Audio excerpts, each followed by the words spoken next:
آپ کی نصیحت آپ کی ذات کو بری نہیں لگتی؟ کیا وجہ ہے؟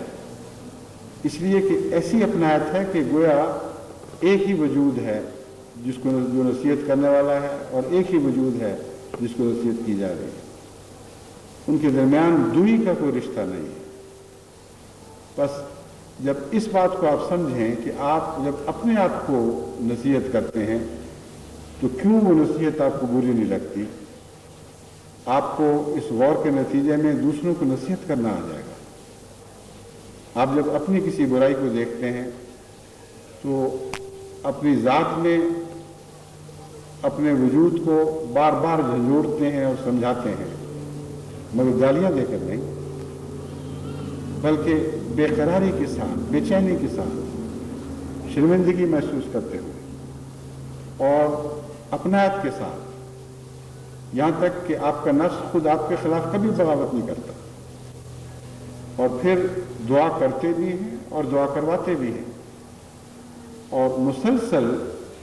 اس بات کی کوشش کرتے چلے جاتے ہیں کہ وہ بڑی دور ہو، جب تک دور نہ ہو آپ نصیحت سے باز نہیں آتے۔ یہی وہ کامیاب طریق ہے، یہی وہ صحیح طریق ہے جس سے آپ دوسروں کی بدیاں دور کر سکتے ہیں۔ جب دوسروں کو نصیحت کریں تو اپنے تجربوں سے فائدہ اٹھاتے ہوئے، اپنی ذات میں ڈوب کر جو سبق آپ نے سیکھے ہیں ان کو پیش نظر رکھتے ہوئے ایسی نصیحت کریں کہ دوسرا یہ سمجھے کہ آپ اس سے بالا کوئی الگ ذات نہیں ہے، بلکہ اس کے وجود کا ایک حصہ ہے، اور گہری ہمدردی اور اپنایت کے ساتھ آپ اسے نصیحت کر رہے ہیں۔ اور پھر اگر وہ نہ مانے تو چھوڑنا نہیں، مگر غصے کا اظہار نہیں کرنا۔ جس طرح آپ کا نفس جب آپ کی بات نہیں مانتا تو آپ اسے چھوڑتے نہیں، مگر غصے کا اظہار بھی نہیں کرتے، مسلسل محنت کرتے چلے جاتے ہیں۔ فذکر ان نفعت الذکریٰ میں یہی مضمون ہے جو میں بار بار آپ کے سامنے کھول چکا ہوں کہ نصیحت کریں اور کرتے چلے جائیں، نصیحت سے چمٹ جائیں۔ وتواصوا بالصبر، ایسے لوگ بن جائیں جن کے متعلق قرآن فرماتا ہے کہ وہ صبر کے ساتھ اچھی باتیں کہتے چلے جاتے ہیں۔ تو جیسے اپنی ذات میں آپ صبر کرتے ہیں، ویسے دوسروں کی ذات میں بھی صبر سے کام لیں اور پیار اور محبت کے ساتھ مسلسل سمجھاتے چلے جائیں، اور ان وقتوں کا انتظار کریں جب انسان کا وقت، انسان کا روح، انسان کا دل نصیحت کو قبول کرنے کے لیے خاص طور پر آمادہ ہوتا ہے۔ اور ہر حال میں انسان ایک طرح نہیں ہوتا۔ بعض دفعہ ایک نصیحت عام حالات میں اثر نہیں کر رہی، لیکن وہ انسان جس کو نصیحت کی جاتی ہے جب غم زدہ ہو تو وہ نصیحت کام آ جاتی ہے۔ بعض دفعہ عام حالات میں نصیحت کام نہیں کرتی، مگر وہ شخص جسے نصیحت کی جاتی ہے اگر خوف زدہ ہو تو وہ نصیحت کام آ جاتی ہے۔ انسان کی کیفیتیں بدلتی رہتی ہیں، اور ان بدلتی ہوئی کیفیتوں میں نصیحت کا اثر پذیر ہونا بھی ساتھ ساتھ بدلتا ہے۔ اگر اپنی ذات پر آپ غور کریں تو آپ کو بھی معلوم ہوگا کہ بعض دفعہ بعض بدیاں آپ اپنی جان سے چھڑا نہیں سکے، مگر کسی صدمے کی حالت میں، کسی خوف کی حالت میں آپ نے خصوصیت کے ساتھ اس بدی کو دور کرنے کی کوشش کی ہے اور آپ کو کامیابی نصیب ہو جاتی ہے۔ بعض دفعہ ایک انسان ایک مشکل میں مبتلا ہو جاتا ہے اور اس خوف کی حالت میں اللہ تعالیٰ سے بھی عہد کرتا ہے، اے خدا مجھے اس مشکل سے بچا لے تو میں اس بدی کو ہمیشہ کے لیے ترک کر دوں گا، یا ایک بد خیال سے باز آ جاؤں گا اگر تو مجھے اس سے بچا لے گا۔ ایسے بھی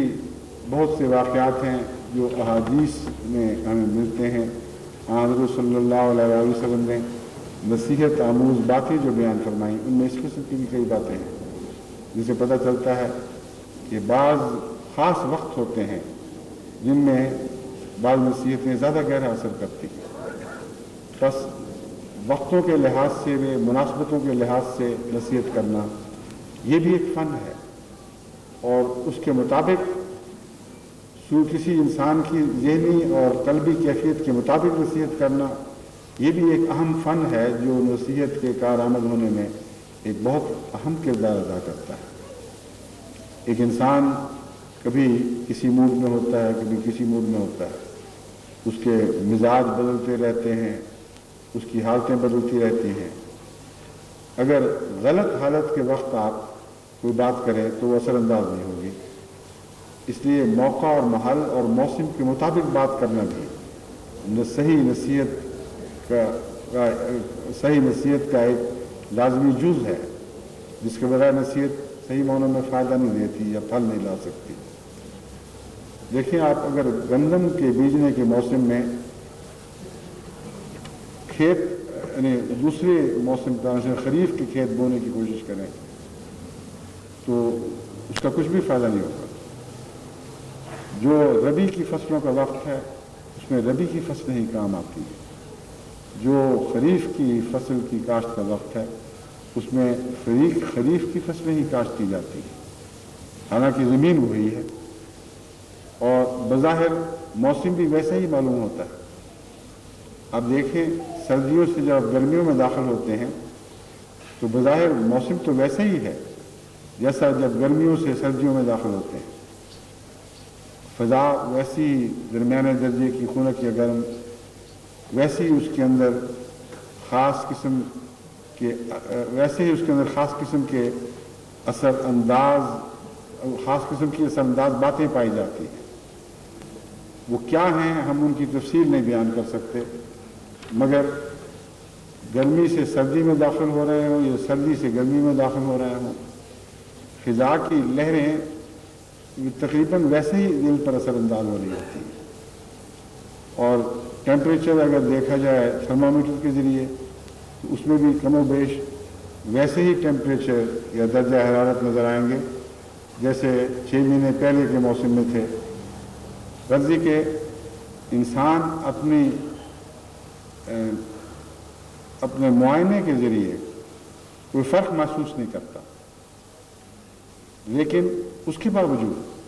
کچھ فرق ہیں اور بیج ان کو پہچانتے ہیں اور زمین ان کو پہچانتی ہے، اور وہ لوگ جو تجربے سے جانتے ہیں وہ اس بحث میں نہیں پڑتے کہ یہ فرق کیا ہے۔ ان کو یہ پتہ ہے کہ ربی کے موسم میں ربی کی فصلیں کاشت کرنی ہیں، ان کو یہ پتہ ہے کہ خریف کے موسم میں خریف کی فصلیں کاشت کرنی ہیں۔ بس اسی طرح انسانی طبیعتوں کا حال ہے، بعض خاص اوقات قوموں پر آتے ہیں جب خاص قسم کی نصیحتیں ان پر اثر انداز ہوتی ہیں، بعض خاص حالات افراد پر آتے ہیں جب خاص قسم کی نصیحتیں ان پر اثر انداز ہوتی ہیں، اور یہ گہرے مطالعہ کا مضمون ہے۔ لیکن اس کے ساتھ ہی انسانی فطرت میں خدا تعالیٰ نے ملکہ بھی وضعیت ادا کر دیا ہے کہ فلسفیاتی لحاظ سے آپ اس مضمون کی باریکی کو سمجھیں یا نہ سمجھیں، مگر یہ جان لیتے ہیں کہ کوئی کس موڈ میں ہے، اسے کیسی بات کرنی چاہیے۔ ایک چہرے پر غم کے آثار ہیں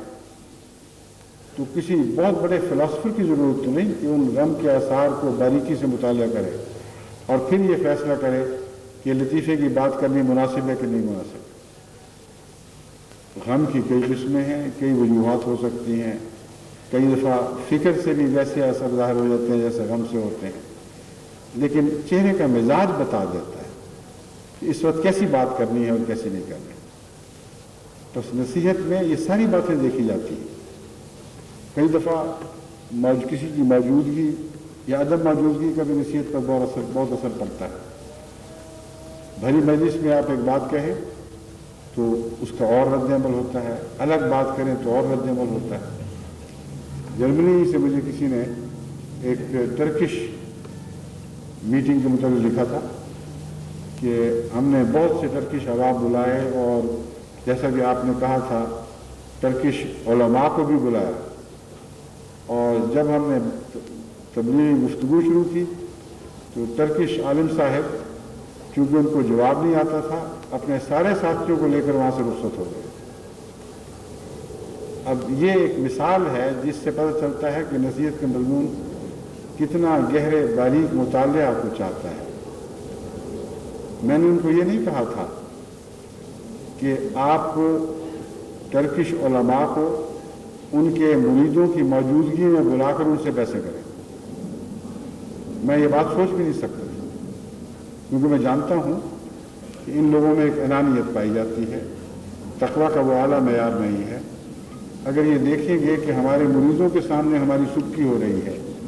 تو سب کو ساتھ لے کر اٹھ کھڑے ہوں گے اور چاہے قرآن کی دلیل سے ہار کھا رہے ہیں ان کا نفس اپنے آپ کو ذلیل ہوتا ہوا محسوس کرتا ہے. بس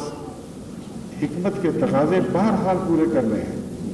اور نصیحت کرتے وقت حکمت کے تقاضوں کو پیش نظر رکھنا سب سے زیادہ ضروری ہے. کیونکہ نصیحت میں اپنی ذات میں ایک ایسی بات پائی جاتی ہے کہ سننے والا طبعاً اس کے خلاف رد عمل دکھائے گا. بس ایسی طرح سے نصیحت کرنا کہ اس کے رد عمل کا کوئی امکان باقی نہ رہے اور تبھی منافرت کے باوجود وہ شخص نصیحت کو قبول کرے. یہ وہ فن ہے جو حضرت اقدس محمد مصطفیٰ صلی اللہ علیہ وآلہ وسلم کی پیروی ہی سے حاصل ہو سکتا ہے. اس کے بغیر نصیحت نہیں ہو سکتا. غیر معمولی اثر کرنے والی نصیحت ہوتی تھی یہاں حضور کی اور بظاہر اس نصیحت کو کسی فصیح و بلیغ کلام سے سجایا نہیں گیا مگر عام سادہ جملے بھی دلوں میں ڈوب جاتے تھے اور حیرت انگیز پاک تبدیلیاں پیدا کرتے تھے. کہنے والا یہ سوچ سکتا ہے, دیکھنے والا یہ سوچ سکتا ہے کہ یہ کلام مرصع نہیں, خوش خاص سجایا نہیں گیا, لیکن امر واقعہ یہ ہے کہ فصاحت و بلاغت کی تعریف سے ایسا شخص ناواقف ہوتا ہے. فصیح و بلیغ کلام کی تعریف یہ ہے کہ موقع اور محل کے مطابق ہو. بس وہی نصیحت فصیح و بلیغ ہے جو بظاہر الفاظ سے مرصع نہ ہو اور ظاہری الفاظ کی سجاوٹ اس میں نہ پائی جائے مگر اس کے اندر پینیٹریٹ ہونے کی, سرایت کرنے کی صلاحیت پائی جائے. وہ چند سادہ الفاظ بڑے بڑے فصیح و بلیغ کلام پر بھی فوقیت لے جاتے ہیں. حضرت صلی اللہ علیہ وآلہ وسلم کا یہی انداز تھا. چھوٹی چھوٹی باتوں میں اتنا گہرا اثر ہوتا تھا کہ وہ دل سے نکلتی تھی اور دلوں میں ڈوب جاتی تھی. یہ جو میں نے کہا ہے دل سے نکلتی تھی اور دلوں میں ڈوب جاتی تھی, یہ اس کا سب سے اہم پہلو ہے. کیونکہ وہ نصیحت جو دل سے نہ نکلے وہ دلوں میں ڈوبنے کی بھی صلاحیت نہیں رکھتی. حضرت صلی اللہ علیہ وآلہ وسلم کی ہر نصیحت دل سے اٹھتی تھی اور لازماً دل تک پہنچتی تھی. دوسری اہم بات آپ کی نصیحتوں میں یہ ملتی ہے کہ آپ کی ہر نصیحت آپ کے کردار سے اٹھتی تھی, صرف دل سے نہیں اٹھتی تھی. آپ کے کردار سے اٹھتی تھی اور کردار پر اثر انداز ہو جایا کرتی تھی. زندگی بھر آپ نے کبھی ایک ادنا سی بات بھی ایسی نہیں فرمائی جو آپ کے کردار کا ایک لازمی حصہ نہ ہو اور کسی ایسی بدی سے نہیں روکا جس سے آپ کا نفس پاک نہ ہو. بس نصیحت کے لیے جو سب سے زیادہ مؤثر دو محرکات ہیں وہ آپ کی نصیحتوں میں ملتے تھے. اول یہ کہ دل سے اٹھتی تھی اور لازماً دل پر اثر انداز ہوتی تھی. دوسرے کردار سے اٹھتی تھی اور لازماً کردار پر قبضہ کر لیتی تھی. بس ان دو پہلوؤں سے اپنی نصیحتوں کو طاقت عطا کریں. حضرت صلی اللہ علیہ وآلہ وسلم کی چند پاک نصیحتوں پر میں اس خطبے کو ختم کرتا ہوں. یہ وہی سلسلہ ہے جو میں پہلے سے شروع کر رکھا ہے. حضور نے ایک موقع پر فرمایا ایک مسلمان پر دوسرے مسلمان کے 5 حق ہیں. سلام کا جواب دینا, بیمار ہو جائے تو اس کی عیادت کرنا, فوت ہو جائے تو اس کے جنازے میں شامل ہونا, اس کی دعوت قبول کرنا, اور اگر وہ چھینک مارے اور الحمدللہ کہے تو اس کی چھینک کا جواب یرحمک اللہ کی دعا کے ساتھ دینا. ایک روایت میں ہے کہ جب تو اسے ملے تو اسے سلام کہے اور جب وہ تجھ سے خیر خانہ مشورہ مانگے تو خیر خواہی اور بھلائی کا مشورہ دے. اب آپ نے یہ جو نصیحتیں سنی ہیں اکثر آپ میں سے یہ سمجھتے ہوں گے کہ عام چھوٹی چھوٹی سی باتیں کیا فرق پڑتا ہے ان کے کرنے سے,